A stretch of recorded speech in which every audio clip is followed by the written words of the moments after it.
नमस्कार दोस्तों, academic zone में आपका स्वागत है। आज फिर दोस्तों एक नई क्लास के साथ, नई वीडियो के साथ। तो दोस्तों आज हम बात करेंगे सगुण भक्ति पर। आप सभी को पता है पिछली क्लास में हमने बात की है भक्ति काल पर। भक्ति काल में जो दो धाराएं चली थी, सगुण धारा और निर्गुण धारा। निर्गुण धारा को भी दो भागों में बांटा गया था, ज्ञानाश्रयी शाखा और प्रेम मार्गी शाखा। ज्ञानाश्रयी और प्रेम मार्गी दोनों पर ही हम बात कर चुके हैं। तो आज भक्ति काल में सगुण भक्ति पर हम बात करेंगे।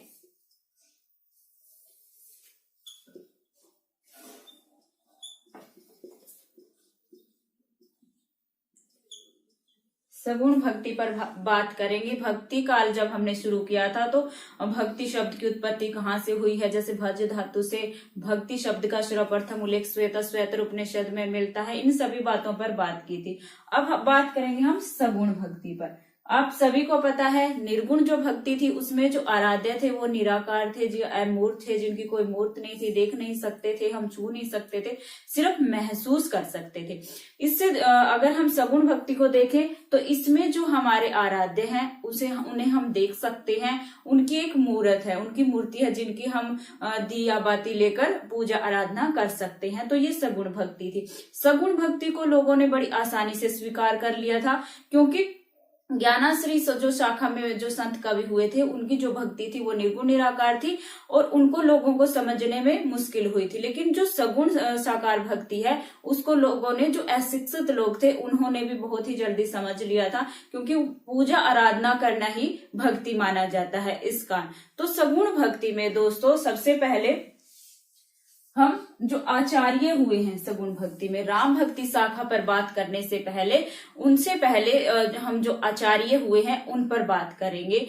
जैसे आचार्य रामचंद्र शुक्ल जी ने कहा है कि श्रद्धा और प्रेम का योग का नाम ही भक्ति है। भक्ति साहित्य में जो प्रस्थान त्रयी है वो है उपनिषद, गीता और ब्रह्मसूत्र। भक्ति साहित्य में जो प्रस्थान त्रयी है वो है उपनिषद, गीता और ब्रह्मसूत्र को माना गया है। और भक्ति के नारद भक्ति सूत्र के अनुसार भक्ति के 11 भेद किए गए हैं। कितने?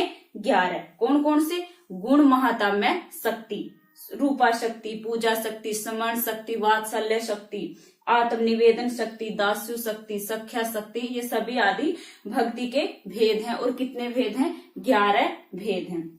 भागवत पुराण में नवधा भक्ति का उल्लेख मिलता है। भागवत पुराण में नवधा भक्ति का उल्लेख मिलता है। नवधा भक्ति में क्या क्या है?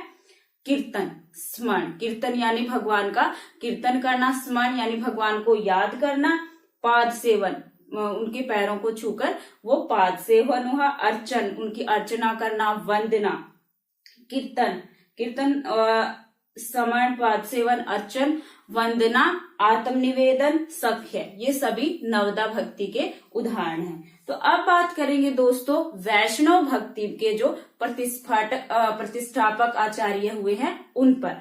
सबसे पहले जो भक्ति का उदय वैष्णव में हुआ, वैष्णव ने किया था और दक्षिण भारत में हुआ था। भक्ति का उदय सबसे पहले कहाँ पर हुआ था? दक्षिण भारत में हुआ था। और दक्षिण भारत में ही सगुण भक्ति की उत्पत्ति स्वीकार की गई थी। अब बात करेंगे उन आचार्यों पर जो सगुण भक्ति के आचार्य हुए हैं, वैष्णव भक्ति के प्रतिष्ठापक आचार्य।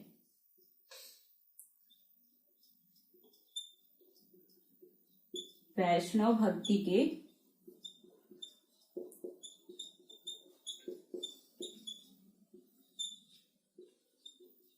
आचार्य, वैष्णव भक्ति के प्रतिष्ठापक आचार्य। सबसे पहले जो आचार्य आते हैं वो है रामानुजाचार्य।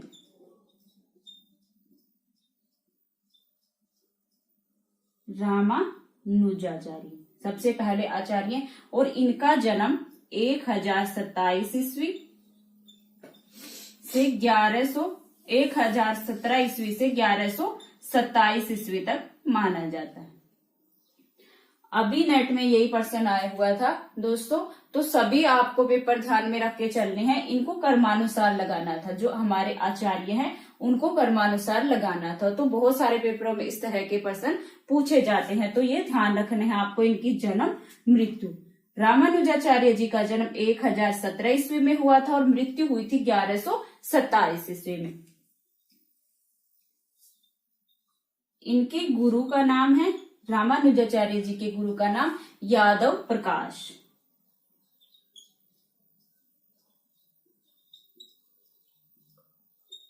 यादव प्रकाश रामानुजाचार्य जी के गुरु का नाम। इनका जन्म कहाँ हुआ था? कांचीपुरम में, दक्षिण भारत, कांचीपुरम में इनका जन्म हुआ था रामानुजाचार्य जी का। और इनका जो संप्रदाय था वो किस नाम से था? विशिष्टाद्वैतवाद।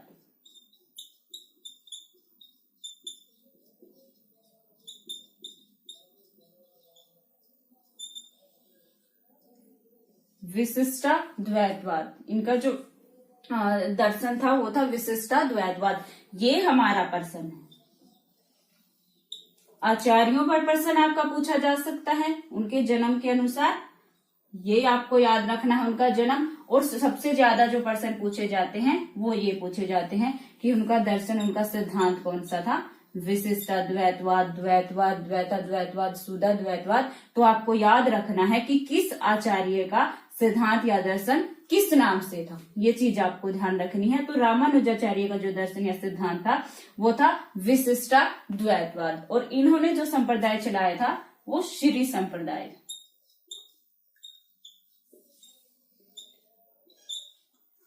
श्री संप्रदाय था रामानुजाचार्य का, उनका सिद्धांत था विशिष्टाद्वैतवाद। तो ये आपको ध्यान रखना है। और इन्होंने जीव और ब्रह्म में शेष शेषी संबंध बताया है। शेषी संबंध बताया है, यानी जो जीव है वो शेष है यानी दास है, और जो ब्रह्मा है वो शेषी है यानी स्वामी है। इस तरह के प्रश्न भी पूछे जा सकते हैं। अब जीव और ब्रह्मा को शेष से संबंध बताया है। शेष यानी जीव जो कि दास है, और ब्रह्मा शेषी यानी जो स्वामी है। ये आपको याद रखना है। विशिष्टाद्वैतवाद इनका सिद्धांत था, श्री संप्रदाय था।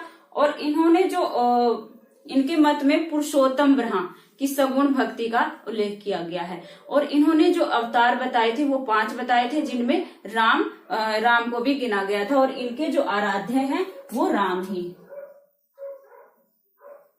इनके जो आराध्य हैं वो राम है। ये सभी चीजें दोस्तों आपको याद रखनी है रामानुजाचार्य जी के बारे में। उनका दर्शन विशिष्टाद्वैतवाद बहुत ही महत्वपूर्ण है। श्री संप्रदाय, इनका जन्म 1017 से 1127 ईस्वी तक। जन्म कहाँ पर हुआ था? कांचीपुरम में। गुरु यादव प्रकाश।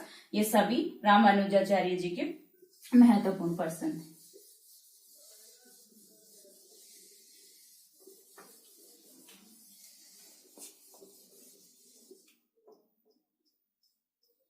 दूसरे हमारे आचार्य हैं श्री मध्वाचार्य जी।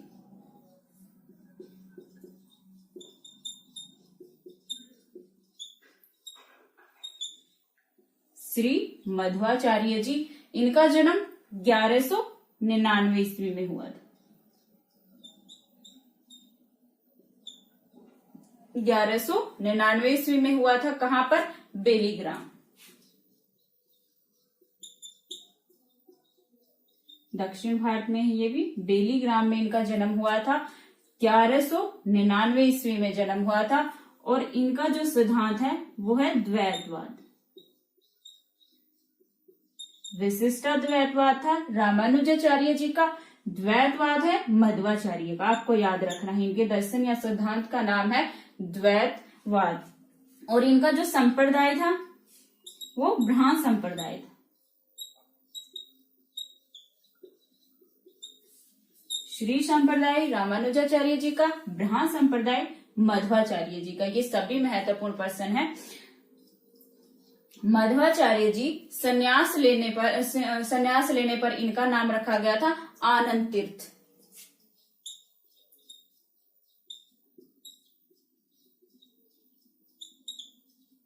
संन्यास लेने पर इनका नाम क्या रखा गया था?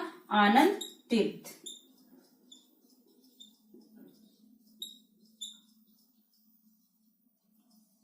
मध्वाचार्य जी का संन्यास लेने पर इनका नाम रखा गया था आनंद तीर्थ। और इनके मत का नाम है द्वैतावाद। और इनका जो संप्रदाय था वो ब्रह्मा संप्रदाय था। ये थे श्री मध्वाचार्य जी। अब बात करेंगे हम विष्णु स्वामी जी का।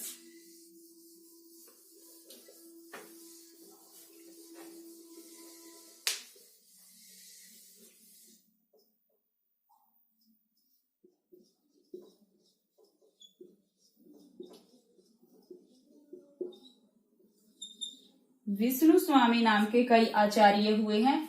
तो जो इस आचार्य की हम बात कर रहे हैं, इनका जन्म 1300 ईस्वी में हुआ था। कब हुआ था? 1300 ईस्वी में हुआ था। और इनके मत का नाम है, इनके दर्शन का नाम है सुधा द्वैतवाद।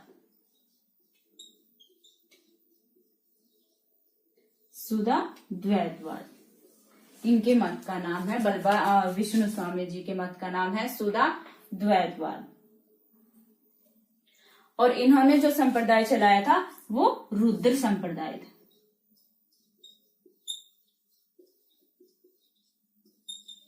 रुद्र संप्रदाय था। सुधा द्वैतवाद इनका जो दर्शन था वो था। विष्णु स्वामी और बल्बाचार्य, कई लोग मानते हैं कि जो सुधा द्वैतवाद दर्शन या सिद्धांत था वो विष्णु स्वामी बल्बाचार्य जी का है, लेकिन कई जो लोग हैं वो विष्णु स्वामी का भी दर्शन वो सुधा द्वैतवाद मानते हैं। तो आप प्रश्न देख लेना किस हिसाब से दिया गया है। अगर विष्णु स्वामी जी आए होंगे तो बल्बाचार्य नहीं होंगे, और अगर बल्बाचार्य जी आए होंगे तो विष्णु स्वामी जी नहीं होंगे। एक बार ऐसा प्रश्न दिया हुआ था जिनमें ये दोनों थे, तो वहां पर बल्बाचार्य वाला आंसर सही था। तो वो उनके ऊपर डिपेंड होता है कि वो किस हिसाब से प्रश्न देते हैं। तो आप याद रखिएगा दोनों ही, विष्णु स्वामी और बल्बाचार्य अगर दोनों ही आए तो आप बल्बाचार्य आंसर लगाइएगा, और अगर विष्णु स्वामी जी अकेले हों तो सुधा द्वैतवाद आप विष्णु स्वामी जी टिक करिएगा। ये चीजें आप ध्यान रखिएगा,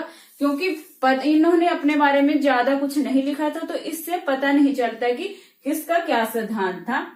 तो थोड़ी सी जो भ्रांति है वो हो जाती है, वो आप ध्यान रखिएगा। तो दोस्तों ये थे विष्णु स्वामी जी। कब जन्म हुआ था इनका? 1300 ईस्वी में। और इनके सिद्धांत का नाम है सुधा द्वैतवाद। और इन्होंने जो संप्रदाय चलाया था वो किस नाम से था? रुद्र संप्रदाय के नाम से। अब बात करेंगे हमारे अगले आचार्य का, वो है श्री निम्बार्काचार्य जी।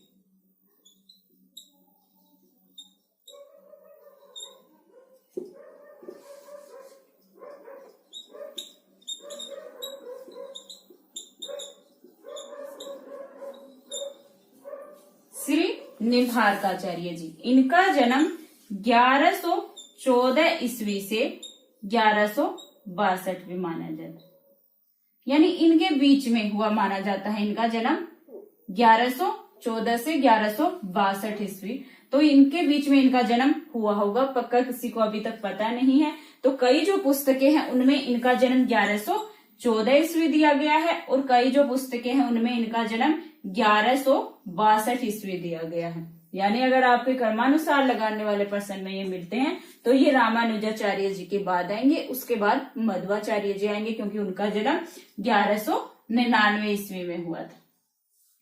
ये आपको याद रखना है, 1199 में हुआ था इनका। अगर 1162 भी माने तो भी ये उनसे पीछे ही रहते हैं। तो आप याद रखिएगा श्री निम्बार्काचार्य जी का जन्म 1162 ईस्वी में। इनके गुरु का नाम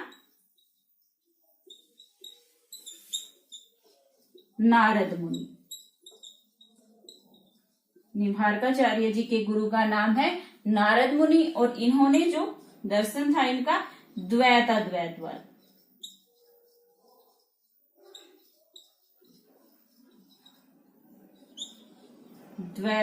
द्वैतवाद किसका सिद्धांत था? श्री निम्बार्काचार्य जी का।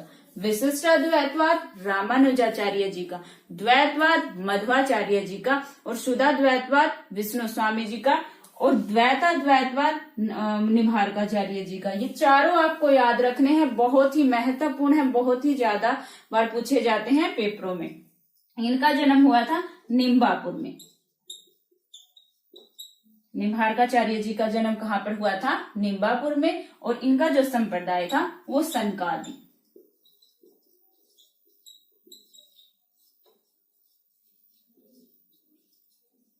इनका जो संप्रदाय था वो किस नाम से था? सनकादि संप्रदाय। संप्रदाय भी याद रखना है, श्री संप्रदाय, रामानुजाचार्य जी का ब्रह्म संप्रदाय, मध्वाचार्य जी का रुद्र संप्रदाय, विष्णु स्वामी जी का और सनकादि संप्रदाय निम्बार्काचार्य जी का। चारों ही आपको याद रखने हैं, चारों ही दर्शन आपको याद रखने हैं। तो अब बात करेंगे वल्भाचार्य जी पर।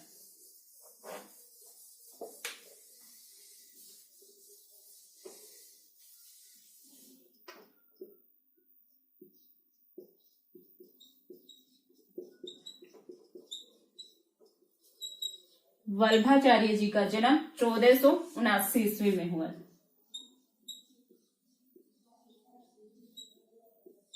याद रखना है आपको, कहां पर हुआ था? चंपारण में, रायपुर जिला।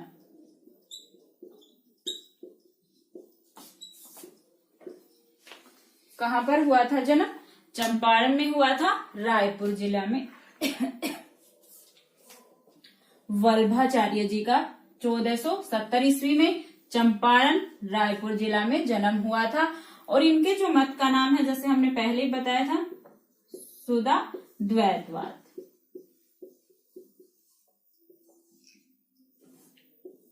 शुद्ध द्वैतवाद विष्णु स्वामी का भी माना जाता है, लेकिन जो अधिकतर विद्वान मानते हैं वो है शुद्ध द्वैतवाद। वल्भाचार्य जी का जो दर्शन है वो मानते हैं। और इनका जो संप्रदाय था रुद्र संप्रदाय,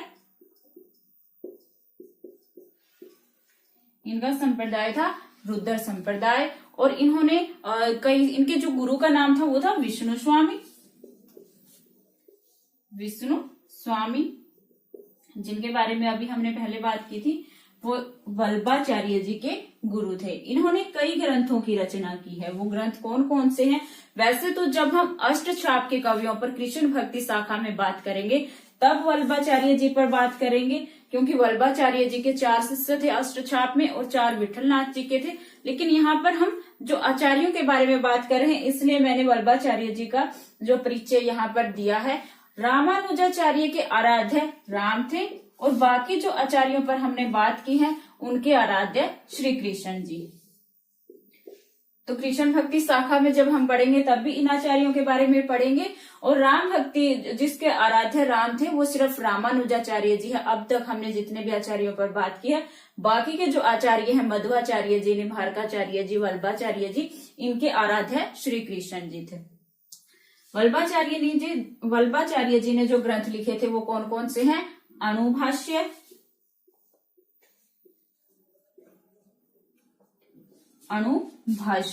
सुबोधिनी टीका,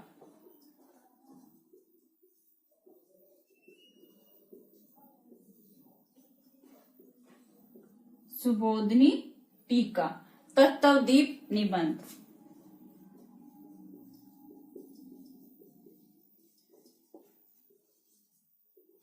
तत्वदीप निबंध बहुत बार पूछी गई है ये भी और ये भी। अणुभाष्य भी, अणुभाष्य, सुबोधिनी टीका, तत्वदीप निबंध, श्रृंगार रस मंडल।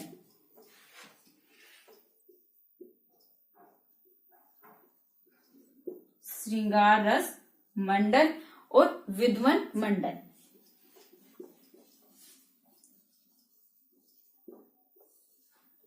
ये वल्भाचार्य जी की रचनाएं हैं। अणुभाष्य, सुबोधिनी टीका, तत्वदीप निबंध, श्रृंगार रस मंडल और विद्वन मंडल, ये वल्भाचार्य जी की रचनाएं। तो दोस्तों हमने बात की थी अभी आचार्यों पर, जो हमारे आचार्य रहे हैं, जैसे रामानुजाचार्य जी जिनके दर्शन का नाम है विशिष्टाद्वैतवाद और उन्होंने जो संप्रदाय चलाया था वो श्री संप्रदाय था। मध्वाचार्य जी उन्होंने जो उनके जो दर्शन का नाम है वो है द्वैतवाद और उन्होंने जो संप्रदाय चलाया था वो था ब्रह्म संप्रदाय। निम्बार्काचार्य जी का जो दर्शन था वो था द्वैतवाद और उन्होंने जो संप्रदाय चलाया था वो था सनकादि संप्रदाय। वल्भाचार्य जी शुद्धाद्वैतवाद और उन्होंने जो संप्रदाय चलाया था वो था रुद्र संप्रदाय। ये बहुत ही महत्वपूर्ण प्रश्न है और आपको बहुत ही अच्छे से याद रखने।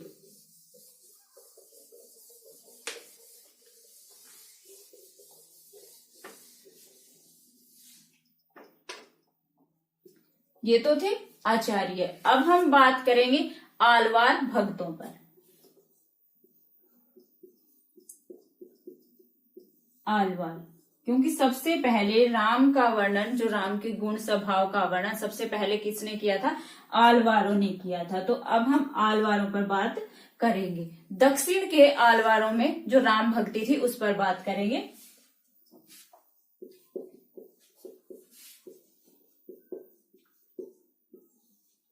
क्योंकि सबसे पहले जो भक्ति की धारा थी वो दक्षिण में वही थी। तो अब हम बात करेंगे आलवारों पर। दक्षिण भारत में वैष्णव भक्तों को आलवार कहा गया।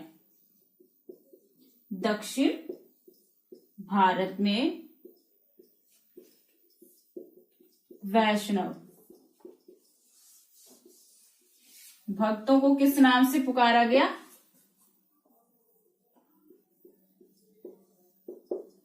आलवार।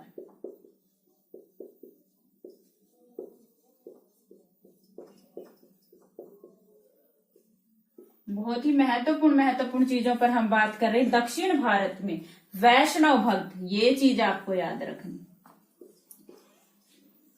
जो शैव थे वो नयनार नाम से पुकारे गए और जो वैष्णव थे वो आलवार नाम से पुकारे गए। यानी दक्षिण भारत में वैष्णव भक्तों को किस नाम से पुकारा गया? तो हमारा आंसर होगा आलवार नाम से। ये आपको याद रखना है। आलवार जो भक्त थे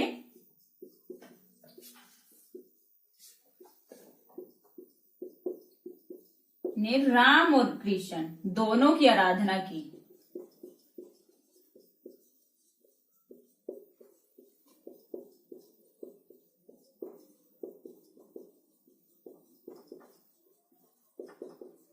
राम और कृष्ण दोनों की आराधना की है। जो आलवार हुए हैं उन्होंने, ये याद रखना है, राम और कृष्ण दोनों की आराधना की है। किसने? आलवार भक्तों ने। आलवारों का संबंध दक्षिण के केरल प्रांत से था। आलवारों का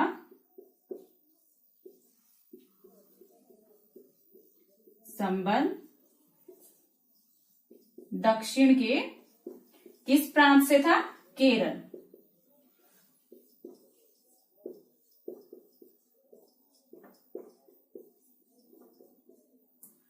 आलवार जो भक्त थे दक्षिण के, उनका संबंध किस प्रांत से था? तो हमारा आंसर होगा केरल प्रांत से था। और सबसे महत्वपूर्ण बात है इनकी संख्या 12। आलवारों की संख्या कितनी थी? 12। ये प्रश्न बहुत ही ज्यादा बार पूछा गया है। दक्षिण भारत में वैष्णव भक्तों को क्या कहा गया था? आलवार कहा गया था। आलवार भक्तों ने राम और कृष्ण दोनों की आराधना की है। आलवारों का संबंध दक्षिण के केरल प्रांत से था और आलवारों की संख्या कितनी है? 12। ये सभी चीजें महत्वपूर्ण हैं और आपको याद रखनी है।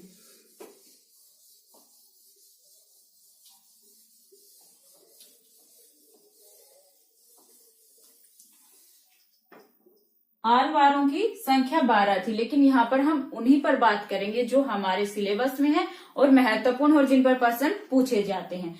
तो आलवारों में जो सबसे प्रसिद्ध भक्त थे वो थे सटकोप। सटकोप, इनके तमिल नाम मिलते हैं और इनके संस्कृत नाम अलग अलग हैं वो। तो सटकोप अथवा नकमालवार,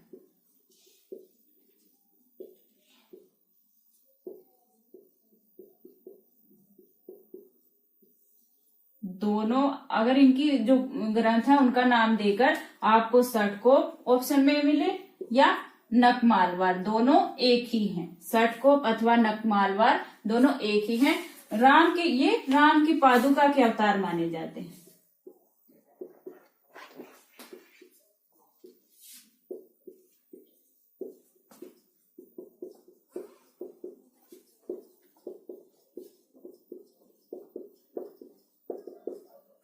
सटकोप अथवा नकमालवार राम की पादुका के अवतार माने जाते हैं और इनकी जो रचनाएं हैं वो है राम से संबंधित। इन्होंने कई सारी राम भक्ति से संबंधित कई सारी रचनाएं लिखी थी अच्छी अच्छी और इनकी रचनाएं हैं, बहुत बार उन पर प्रश्न पूछे जाते हैं। वो कौन कौन सी है?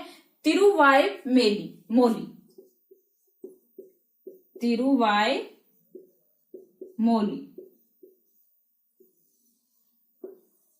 तिरुवाई मोली, तिरुविरुतम,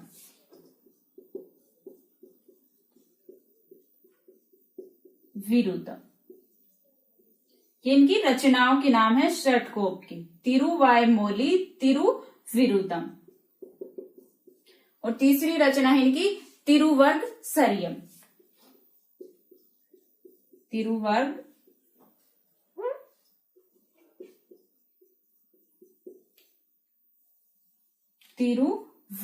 शरियम, पेरिये तिरुविरुंदी, पेरिये तिरुवंदादी।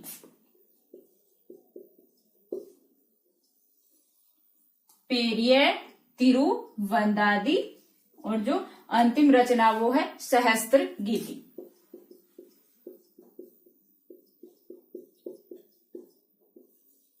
ये राम भक्ति से संबंधित है। सहस्त्र गीति जो रचना है वो राम भक्ति से संबंधित है।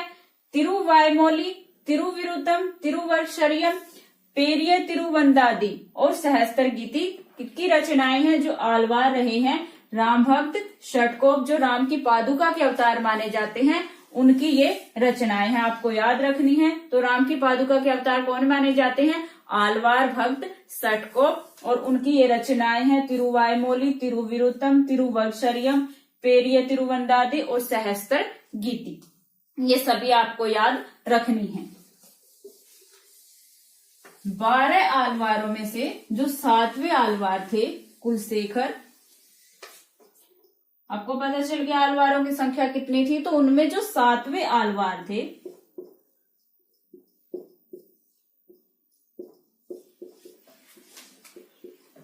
सातवें आलवार का क्या नाम था? संत 7वें जो आलवार थे संत केरल के चेरवंशी राजा थे।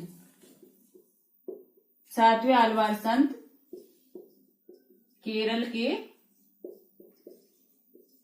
चेरवंशी राजा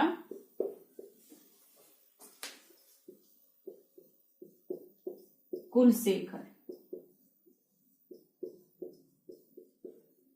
तो जो संख्या 12 थी आलवारों की, उनमें से जो 7वें आलवार संत थे वो केरल के चेरवंशी राजा कुलशेखर थे। और उनकी रचना कुलशेखर थे और उनकी रचना है पेरुमाल, पेरुमाल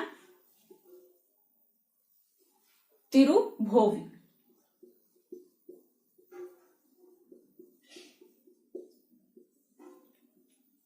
एक जैसी रचनाएं हैं, तो आपको याद रखनी है कि षटकोप जी की रचनाएं कौन सी हैं और राजा कुलशेखर जी की रचनाएं कौन सी हैं। पेरुमाल तिरुभोवी रचना है राजा कुलशेखर जो 7वें आलवार थे और केरल के चेरवंशी राजा थे। तो उनकी रचना का नाम है पेरुमाल तिरुभोवी।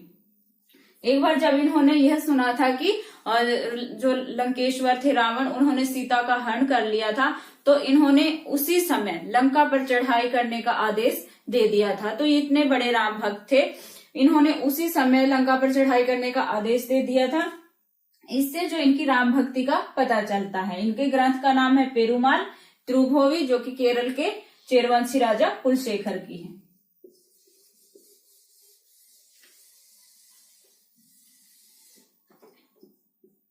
हम आलवारों पर बात कर रहे हैं, तो इनके जो पदों का संकलन है वो किस नाम से है, ये भी बहुत ही महत्वपूर्ण है। जिनके 4000 पद थे,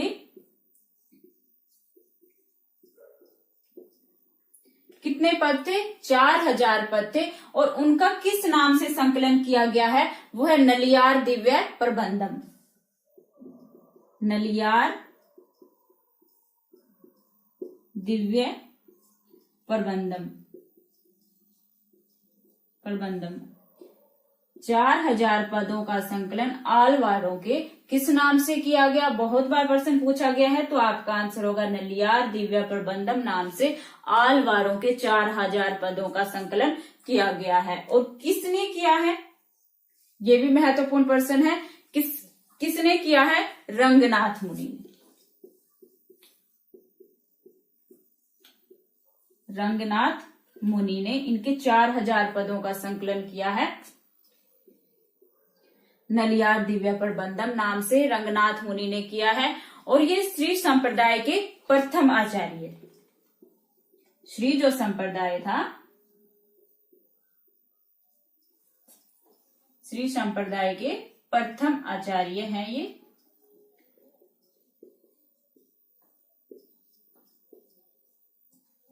रंगनाथ मुनि। रंगनाथ मुनि जी श्री संप्रदाय के प्रथम आचार्य हैं और उन्होंने आलवारों के जो 4000 पद थे उनका संकलन नलियार दिव्य प्रबंधम नाम से किया था। तो दो महत्वपूर्ण प्रश्न हो गए आपके। एक तो कि जो आलवारों के 4000 पद थे उनका संकलन किसने किया था, तो रंगनाथ मुनि ने। दूसरा, श्री संप्रदाय के प्रथम आचार्य हैं रंगनाथ मुनि जी। रामानुजाचार्य तक ये जो परंपरा है, तो सबसे पहले जो आचार्य हैं वो है रंगनाथ मुनि जी और इनके बाद है पुंडरीकाक्ष। इनके बाद जो आचार्य आते हैं वो है पुंडरीकाक्ष और रंगनाथ मुनि जी का समय 824 ईस्वी से 924 ईस्वी माना जाता है। 824 ईस्वी से 924 ईस्वी माना जाता है समय रंगनाथ मुनि जी का। रंगनाथ मुनि के बाद हुए पुंडरीकाक्ष, इनके बाद हुए राम मिश्र।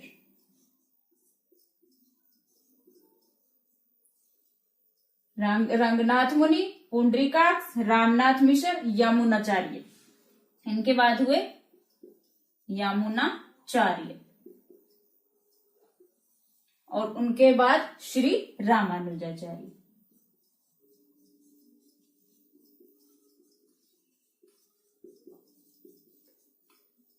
ये जो श्री संप्रदाय था उसके प्रथम आचार्य थे रंगनाथ मुनि जी, उनके बाद पुंडरीकाक्ष, उनके बाद राम मिश्र, उनके बाद यमुनाचार्य जी और उसके बाद श्री रामानुजाचार्य जी हुए हैं, जिसके बारे में हमने अभी थोड़ी देर पहले बात की थी। जो ये वैष्णव भक्ति थी वो अहिंसावाद और प्रपत्तिवाद संप्रदाय में विशिष्ट था। किसका? अहिंसावाद का और प्रपत्तिवाद का।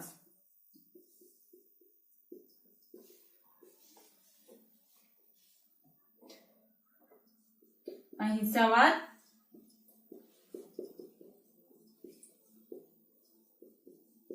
और प्रपत्तिवाद का वैष्णव भक्ति में वैशिष्ट था। ये सभी चीजें आपको याद रखनी है। तो दोस्तों हमने यहाँ पर दो चीजों के बारे में बात की है। सबसे पहले बात की थी जो हमारे आचार्य थे, रामानुजाचार्य जी, मध्वाचार्य जी और वल्लभाचार्य जी, निम्बार्काचार्य जी। उसके बाद हमने बात की आलवारों पर। आलवारों पर बहुत ही महत्वपूर्ण प्रश्न पूछे जाते हैं, तो वो आपको ध्यान रखने हैं। सबसे पहला जो महत्वपूर्ण प्रश्न है कि आलवार दक्षिण भारत के वैष्णवों को कहा गया है।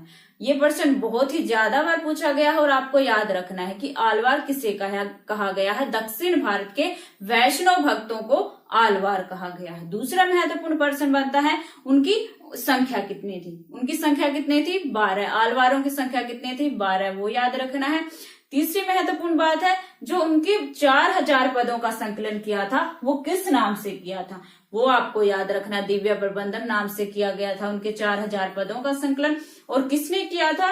रंगनाथ मुनि जी ने। और यहाँ पर हमने बताया जो श्री संप्रदाय के आचार्य हुए हैं श्री रामानुजाचार्य तक, उनकी जो सबसे पहले हुए रंगनाथ मुनि जी, उसके बाद पुंडरीकाक्ष, राम मिश्र, यमुनाचार्य जी, श्री रामानुजाचार्य जी तक ये परंपरा हमने बताया कि कौन से आचार्य कैसे हुए। तो आपको ये दोनों ही जो बातें हमने आचार्यों पर भी और आलवारों पर भी बहुत ही महत्वपूर्ण प्रश्न इन पर पूछे जाते हैं। जो रंगनाथ मुनि जी प्रथम आचार्य हुए हैं श्री संप्रदाय के, उनका एक ग्रंथ मिलता है न्याय तत्व नाम से, जो कि उन्होंने संस्कृत भाषा में लिखा है। न्याय तत्व नाम से उनका ग्रंथ मिलता है और संस्कृत भाषा में लिखा है उन्होंने। और उनका जन्म 1824 ईस्वी और मृत्यु 824 ईस्वी और मृत्यु 924 ईस्वी। ये दोनों चीजें आपको याद रखनी है। अब बात करेंगे दोस्तों शंकराचार्य जी पर।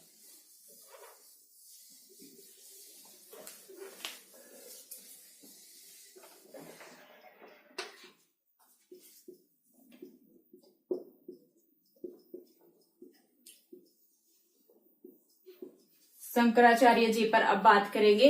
इनका जन्म 8वीं सदी के लगभग माना जाता है।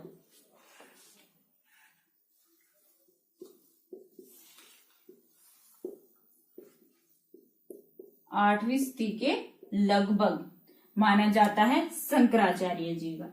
इनका जो दर्शन था वो अद्वैत दर्शन था, अद्वैत दर्शन। आपको याद रखना है, मैंने बहुत बार बताया है, जो दर्शन है वो बहुत ही महत्वपूर्ण है और याद रखने। शंकराचार्य जी का जो सिद्धांत था वो था अद्वैत दर्शन से, और इनका जन्म 8वीं सदी में हुआ था। कहां पर हुआ था? केरल में। शंकराचार्य जी का जन्म कहां पर हुआ था? केरल में। और इन्होंने अद्वैतवाद दर्शन की स्थापना की थी और प्रस्थानत्रयी का भाष्य किया था।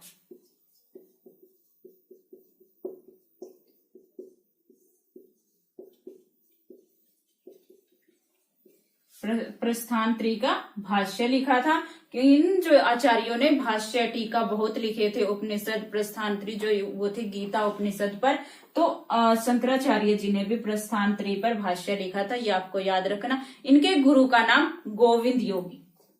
शंकराचार्य जी के गुरु का क्या नाम था? गोविंद योगी।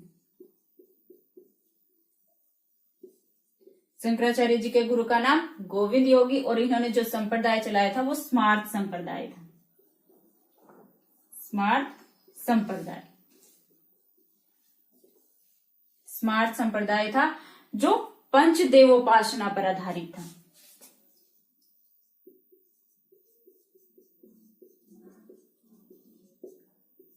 स्मार्त जो संप्रदाय चलाया था वो पंचदेवोपासना पर आधारित था।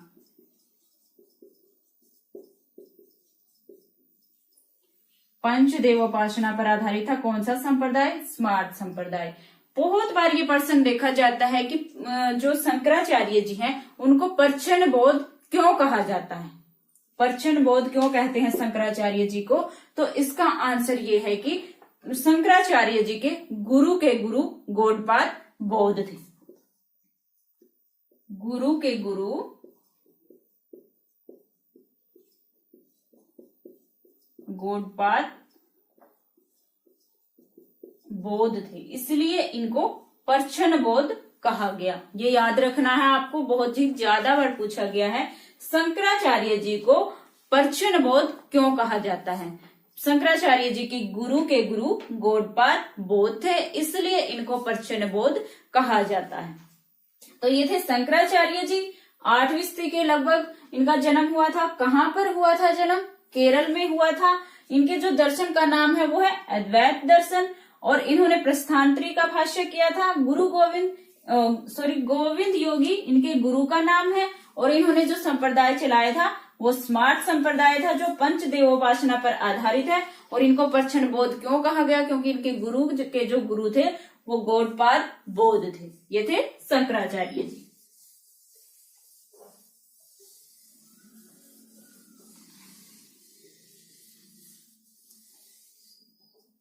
पहले दोस्तों हमने बात की थी आलवार भक्तों पर। उसी तरह जैसे दक्षिण भारत के जो वैष्णव भक्त थे उनको आलवार कहा गया था, उसी तरह से दक्षिण के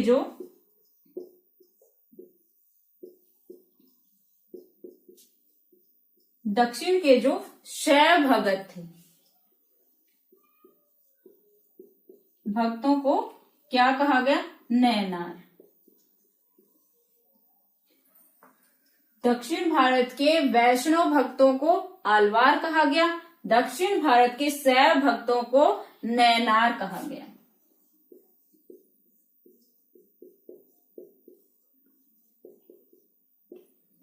दोनों ही प्रश्न बहुत ही ज्यादा बार पूछे गए हैं, तो आपको याद रखने वैष्णव आलवार, शैव भक्त नैनार दक्षिण भारत के, और इनकी संख्या 63 थी।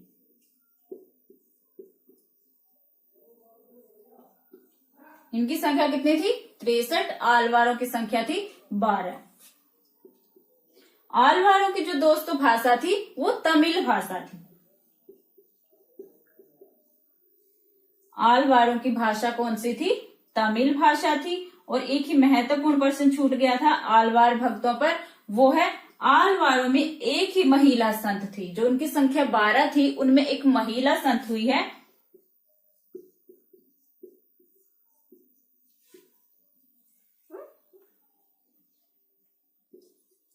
किस नाम से? आंदाल या गोदा, जिसको दक्षिण की मीरा कहा गया है। दक्षिण की मीरा।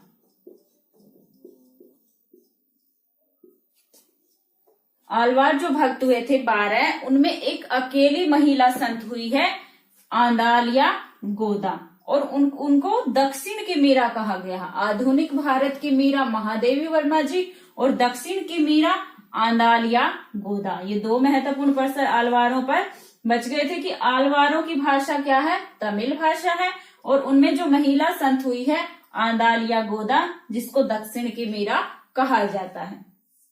जो दक्षिण के शैव थे, इन पर यही प्रश्न पूछे जाते हैं कि इस दक्षिण के शैव भक्तों को क्या कहा गया है? नयनार कहा गया, और उनकी संख्या कितनी थी?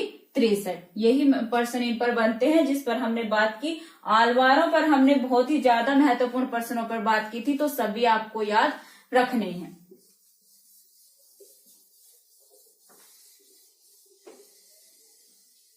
सगुण भक्ति की दोस्तों जो दो धाराएं थी, राम भक्ति शाखा और कृष्ण भक्ति शाखा। सबसे पहले हम बात करेंगे राम भक्ति शाखा पर।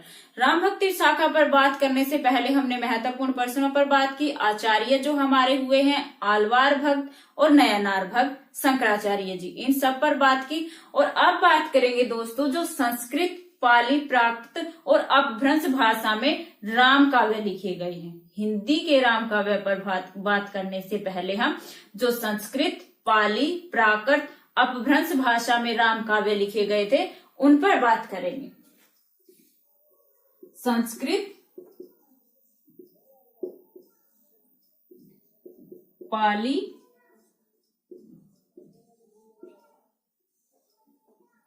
प्राकृत और अपभ्रंश।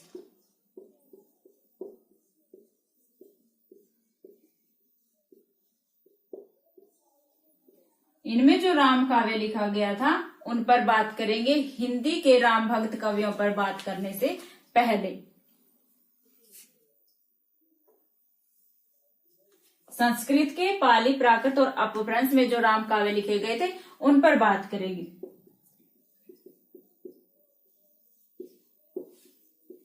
संस्कृत में जो नाटक मिलते हैं वो कौन कौन से हैं? वो है भास का प्रतिमा नाटक, भास का प्रतिमा। राम भक्ति शाखा पर हिंदी में जो राम भक्त कवि हुए हैं उन पर बात करने से पहले हम बात करेंगे संस्कृत, पाली या प्राकृत उनकी में जो राम काव्य लिखा गया था। तो संस्कृत में जो सबसे पहले आते हैं वो है भास का प्रतिमा नाटक। यह नाटक 7 अंकों में है। कितने अंकों में है? 7 अंकों में है। और इसमें राम वनगमन से रावण वध तक की कथा कही गई है। राम वनगमन से रावण वध तक की कथा है। कौन से नाटक में? जो भास का प्रतिमा नाटक है उसमें राम वनगमन से रावण वध तक की कथा कही गई है। इन्हीं का ही दूसरा नाटक है अभिषेक। भास का ही दूसरा नाटक है संस्कृत में अभिषेक। उसमें बाली वध से लेकर राम के राज्याभिषेक तक की कथा है। बाली वध से लेकर राम राज्याभिषेक, राम के राज्याभिषेक तक की कथा कही गई है अभिषेक नाटक में, बाली वध से लेकर। और जो प्रतिभा नाटक था उसमें राम वनगमन से रावण वध तक की कथा कही है। यानी दोनों ही नाटक एक दूसरे के पूरक हैं। प्रतिमा और अभिषेक किसके हैं? भास के, संस्कृत नाटक है।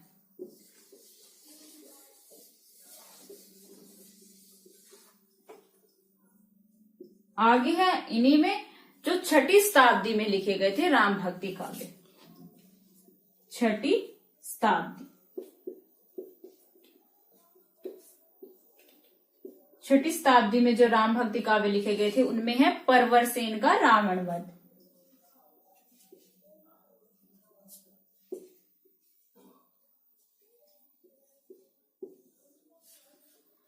परवरसेन का रावण वध। 6वीं शताब्दी में लिखा गया था, जो प्राकृत भाषा में है और जिसमें 15 सर्ग है। परवरसेन का रावण वध प्राकृत भाषा में है और 15 सर्गों में है। कालिदास का रघुवंश।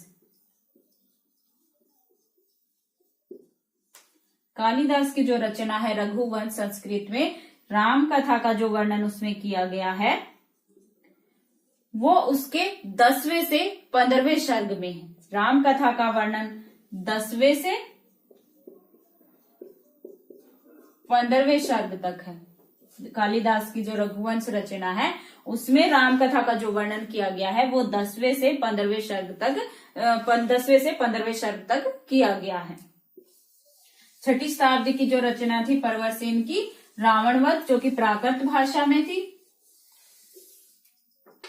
और उसी तरह से 8वीं शताब्दी में जो रचनाएं लिखी गई थी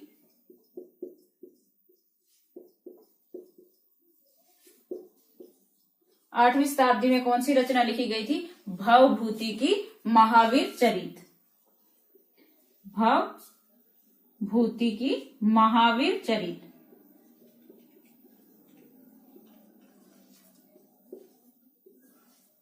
भवभूति की महावीर चरित, इसमें विवाह से लेकर राज्याभिषेक तक की कथा है। राम के विवाह से लेकर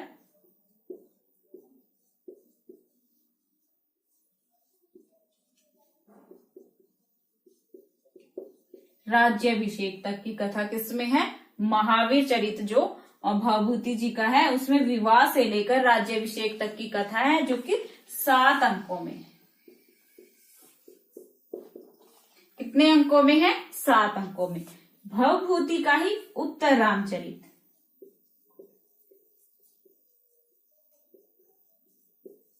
महावीर रामचरित और उत्तर रामचरित, इसमें सीता वनगमन के मार्मिक घटना प्रसंग पर है। सीता वनगमन के मार्मिक घटना प्रसंग पर है उत्तर रामचरित, और महावीर चरित में विवाह से लेकर राम के राज्याभिषेक तक की कथा 7 अंकों में कही गई है।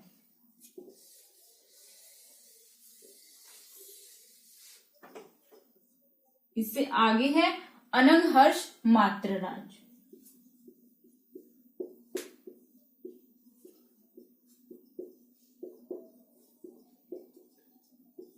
अनंगहर्ष जी की रचना का नाम है उदात राघव नाटक। उदात राघव नाटक अनंगहर्ष जी की रचना का नाम है। आगे है कुमारदास जी की रचना है।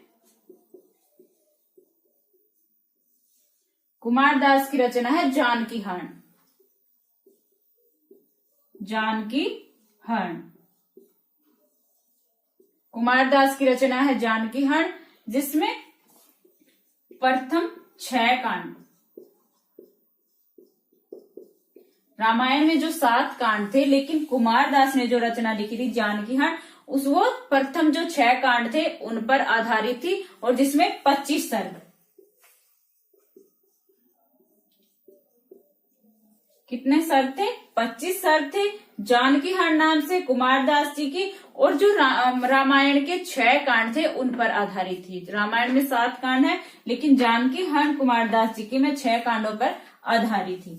राम से संबंधित थी, राम भक्ति से संबंधित थी। अक्ष्मेंद्र जो संस्कृत के कवि हुए हैं, उन्होंने जो वाल्मीकि रामायण थी उनसे 5386 पद लेकर रामायण मंजरी नाम से उन पदों को प्रकाशित किया था।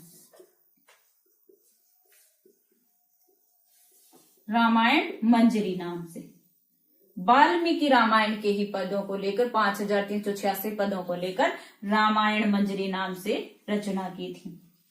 दूसरी इनकी एक स्वतंत्र रचना में मिलती है दशावतार चरितम।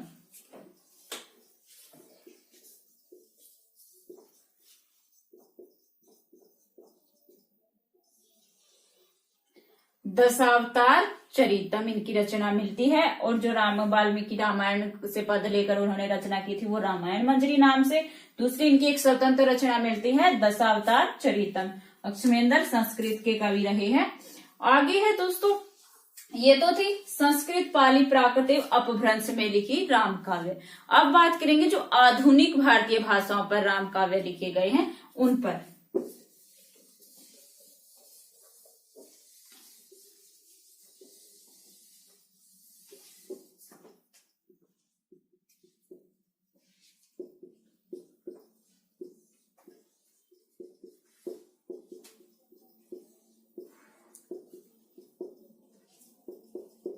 आधुनिक भारतीय भाषाओं में लिखे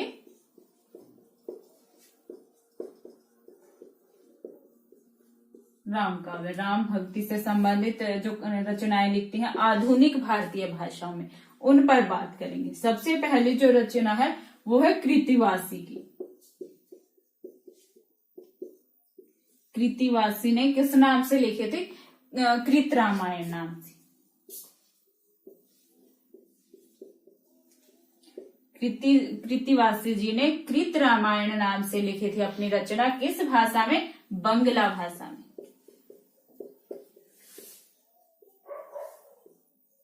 किस भाषा में लिखी थी? बंगला भाषा में कृत रामायण नाम से कृतिवासी जी ने।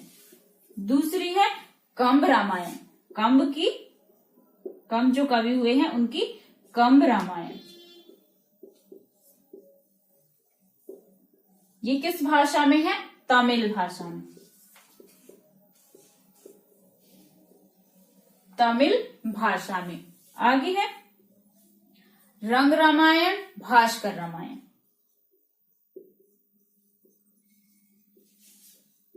रंग रामायण, भास्कर।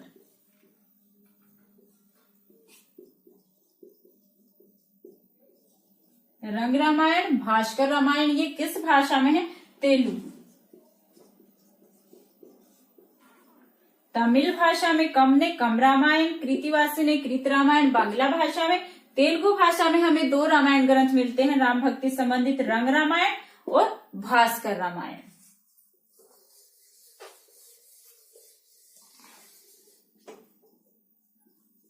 तेलुगु तमिल भाषा में रामायण मिलती है रंग रामायण, भास्कर रामायण तेलुगु भाषा। तमिल भाषा में कम रामायण और कृतिवासी ने कृत रामायण लिखी थी बांग्ला भाषा में। एकनाथ जो संत रहे हैं, एकनाथ संत हुए हैं, उन्होंने भी रामायण लिखी थी भावार्थ रामायण।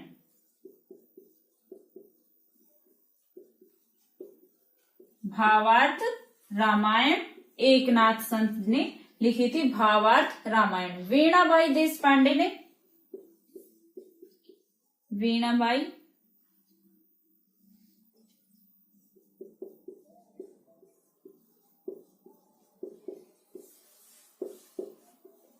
वीणाबाई देशपांडे ने लिखी थी रामायण मराठी में। मराठी भाषा में लिखी थी वीणाबाई देशपांडे ने रामायण लिखी थी। जो वो किस भाषा में लिखी थी? मराठी भाषा में। और गिरिधर स्वामी ने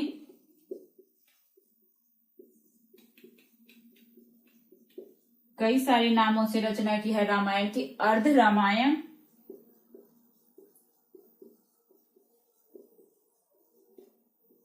अर्ध रामायण, मंगला रामायण,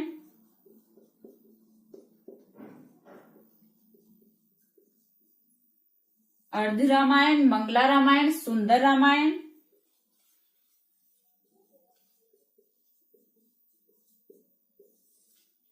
संकेत रामायण,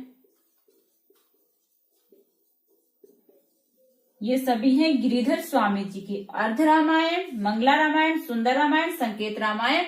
और किस भाषा में लिखी थी? मराठी भाषा। मराठी में मिलती है ये रामायण गिरिधर स्वामी जी की। अर्ध रामायण, मंगला रामायण, सुंदर रामायण और संकेत रामायण।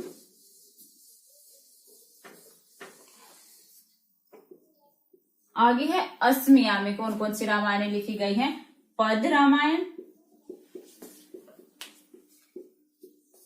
पद रामायण, गीति रामायण,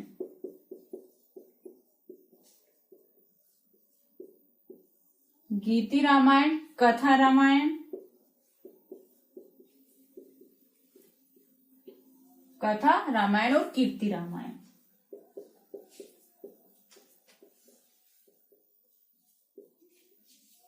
कथा रामायण, कीर्ति रामायण ये किस भाषा में मिलती हैं? असमिया, असमिया भाषा में मिलती हैं। तो दोस्तों हमने बात की आधुनिक भारतीय भाषाओं में लिखी रामायण। तो सबसे पहले हमने बात की थी आचार्य पर, जो हमारे आचार्य रहे हैं श्री रामानुजाचार्य जी, वल्लभाचार्य जी, निम्बार्काचार्य जी, मध्वाचार्य जी, विष्णु स्वामी। उसके बाद दोस्तों हमने बात की आलवार जो भक्त हुए हैं। आलवार भक्त किसको कहा गया है? दक्षिण भारत के जो वैष्णव थे उनकी संख्या कितनी है? 12। और उनके जो पदों का संकलन किया गया था वो किस नाम से किया गया था? किसने किया था? दूसरी बात दोस्तों हमने नयनार, यानी जैसे दक्षिण भारत के वैष्णवों को आलवार कहा गया, उसी तरह से दक्षिण भारत के जो शैव थे उनको नयनार कहा गया और उनकी संख्या 63 थी। उसके बाद दोस्तों हमने शंकराचार्य पर भी बात की और जो संस्कृत पाली प्राकृत में रामायण लिखी गई थी उन पर, और उसके बाद आधुनिक भारतीय भाषाओं में लिखी रामायण पर। अगली क्लास में दोस्तों हम बात करेंगे राम भक्ति शाखा के प्रसिद्ध कवि तुलसीदास जी और राम भक्ति शाखा में जो और दूसरे अन्य कवि रहे हैं उन पर। धन्यवाद।